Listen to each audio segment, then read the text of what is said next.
Okay, welcome back to the channel. Hope everyone is having a great fluke season so far.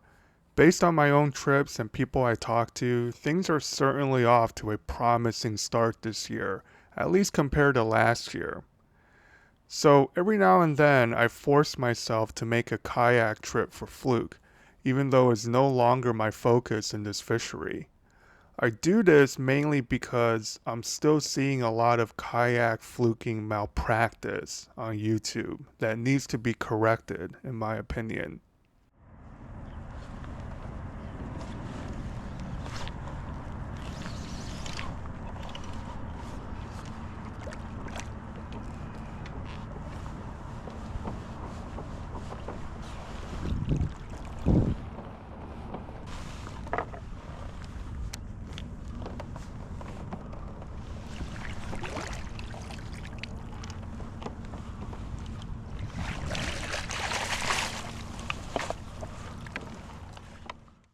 Now, obviously, there are many ways to skin a cat, but what I'm talking about is this weird insistence on dropping straight down, keeping your rig vertical, and drifting over the fish, instead of making a cast with your rod and getting that jig away from the kayak.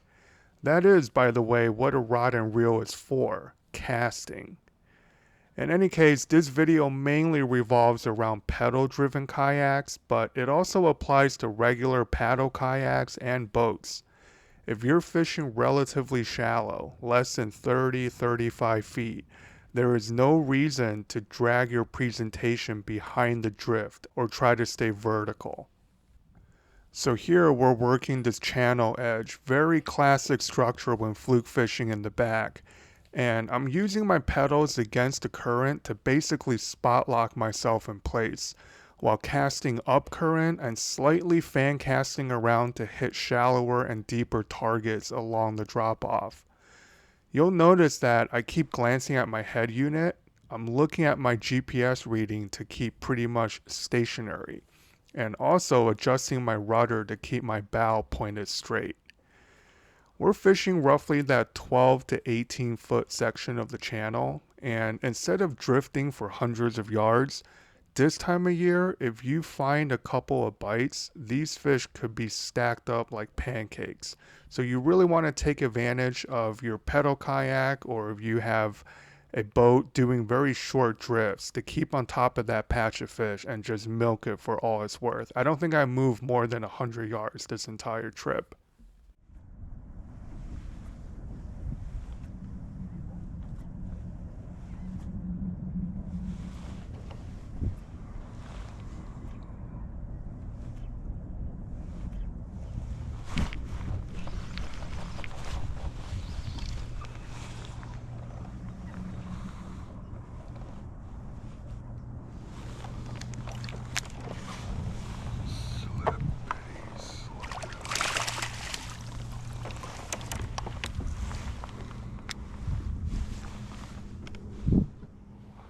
Not the biggest fish, but at least we found some life, and 2 shorts in a row is a starting point to start picking this section of channel apart. As usual, I'm using the 1/4 ounce single jig tipped with the 6-inch jerk shad. Current is pretty moderate here, so no problem getting this to the bottom and staying there. Now, if I'm drifting and pulling the jig behind me, I might need more than 2 ounces, maybe 3, to stay reasonably vertical. That really changes everything, from the presentation to the tackle you have to use. But if you're casting updrift and your jig is traveling with the current on the retrieve instead of against it, you can get away with a fraction of that weight. Now, just to walk through exactly what I'm doing here, I cast up current along the edge of the channel and not across the channel. That way my jig is staying in the highest percentage depth range for the longest possible time. I'm pretty much holding myself in place with the pedal drive and working the jig back to the kayak. Now, very important, every cast I make sure I'm bouncing my jig past the kayak for a few feet. So the jig is swimming along with the current and then all of a sudden turning 180 and swimming against the current. That switch in direction is a major trigger for any fluke following your jig without committing to it. And on some days, the majority of my fish will come on that switch bite.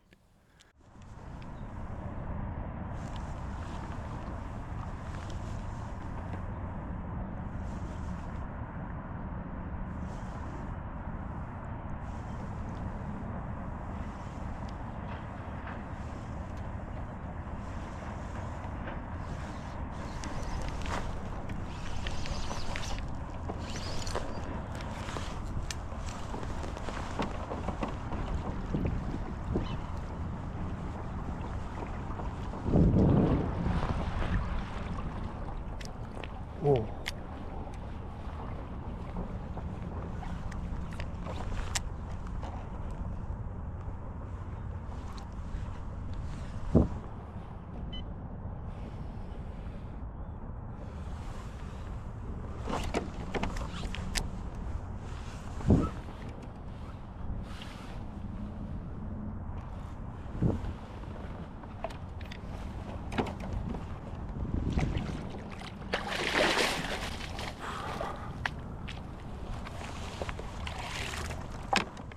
So yeah, this fish kind of faked me out. Looked a lot bigger in that murky water. Some early season fluke can be almost obese. I've been pretty surprised at some of the fish I've caught over the last few years, but most are like this one, long and skinny, 21, maybe 22 inches, and probably only 3 pounds.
Absolutely terrible hook set there. I was distracted by that boat and just pulled into that fish instead of reeling down my slack for that full swing.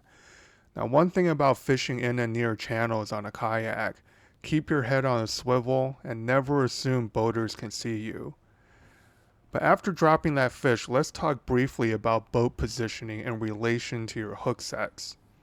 This applies to any kind of kayak fishing, by the way, not just for fluke, but because you're not standing and can't really turn your body to square up to the hook set, you must keep your kayak pointed in such a way that you can swing your rod across your body on the hook set. So for me, holding the rod in my left hand, if you draw a line straight out from your bow, your jig should always be to the left of that line. That way you can bring the rod across your body to the right when you get bit. That's the only way to generate sufficient and consistent power on the hook set.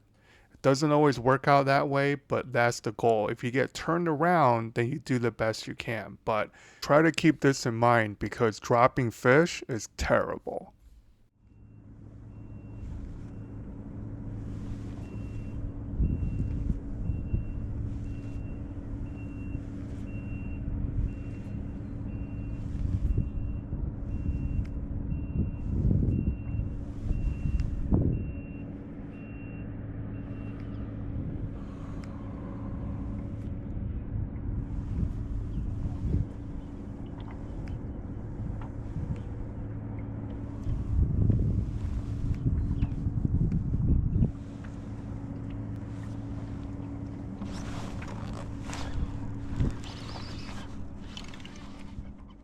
So that fish bit right on the switch, and it's just a classic bite that can be very predictable depending on their mood.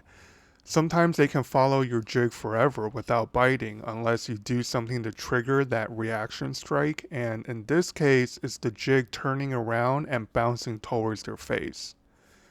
Also, you see me taking a lot of time to land these fish, and I'm not even keeping anything that day, but because so many fluke are lost at the net, I see every fish as a chance to practice. Notice how I'm turning the kayak almost in circles to keep that fish on my left side. Last thing you want is for that fluke to end up under the kayak on the other side. Like I said, all good practice for when you actually hook into that monster fish that you absolutely cannot lose. And here, just look at that gullet suction power. This is why you'll land a fluke sometimes and see your jig head peeking out between its jaws, and next thing you know, the entire gulp is down the hatch. Once those throat crushers get a hold of that gulp tail, it can be game over.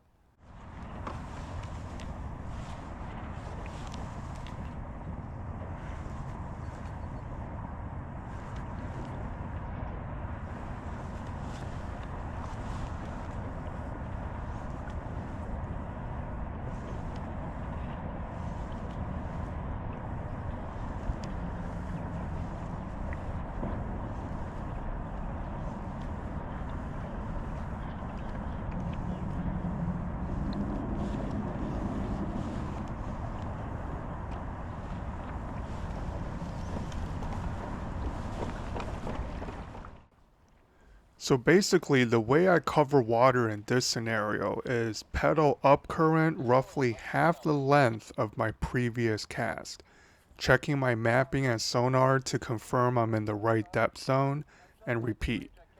Usually I'll do 3 or 4 cycles of this at say 12 foot on the contour line, then redo the quote unquote drift at 16 to 18 feet in case the fish wiggled up and down the slope of the channel. Now, this granular way of covering water only happens after you found a patch of fish. Before that happens, you're making much broader macro moves, hitting different sections of the channel, fishing the edges, fishing the flats. For that stage of locating the fish, drifting for hundreds of yards at a time while casting ahead of the drift is not a bad way to cover water.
Oh man.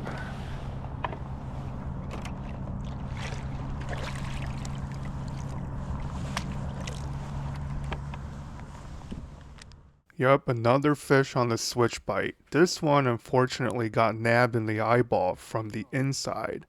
This happens quite often with flatfish, just the way their anatomy is set up with both eyes so far forward on their head. And here you see the unhook 'em tool in action yet again. I can't emphasize how important this piece of gear is for fluke jigging. It really minimizes the trauma and hook removal, so instead of yanking and ripping the hook out or jamming in pliers, a quick pop against the hook shank and you're home free.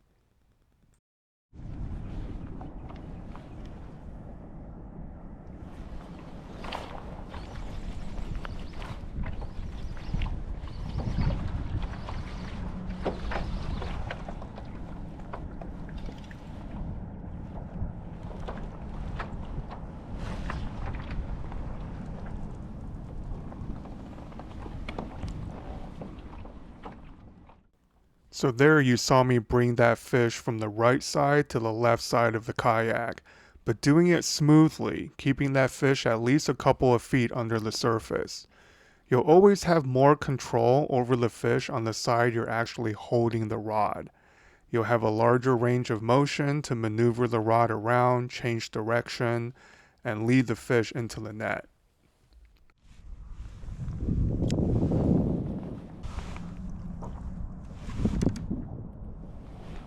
Barely made it.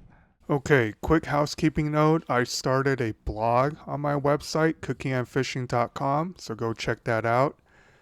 And yeah, this is what all these early season river fluke are gorging themselves on. Grass shrimp. Now, in terms of gear, I'm using the X-Pry 7.2 medium light paired to the Daiwa Alpha's SVTW. I'll leave links to everything in the description below. I could be using a spinning setup just as easily. The baitcaster is just slightly more comfortable to use on the kayak because the reel is on top and not banging into my legs or PFD, but the difference is really negligible. The important thing is you're using the appropriate size gear, and for this kind of fluke jigging, that's freshwater bass tackle. I get so many questions that go, will this tsunami inshore rod work for single jigging, etc. I mean, anything will work, an ugly stick will work, but you'll do so much better once your rod, reel, and line setup matches the presentation you're actually throwing.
Oh, brother. Stay low.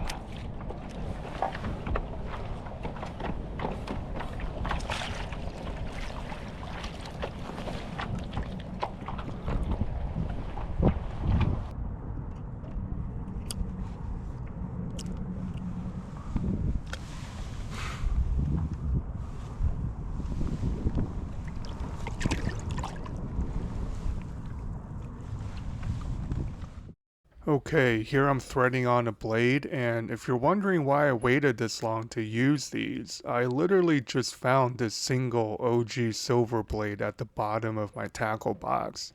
Otherwise, I would have used it from the start, as this cold, dirty water is exactly the type of scenario I built these blade attachments for.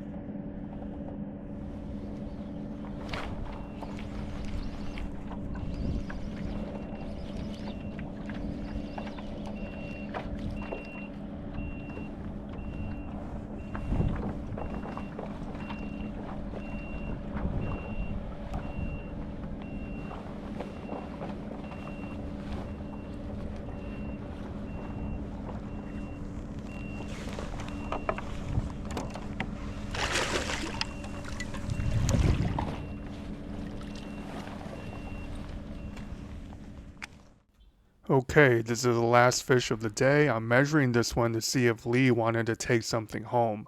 He's been absolutely banging the stripers all spring, by the way.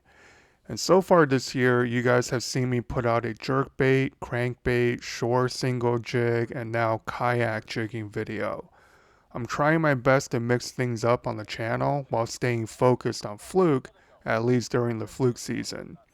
Everyone who bought blade attachments and virtual lessons, thank you.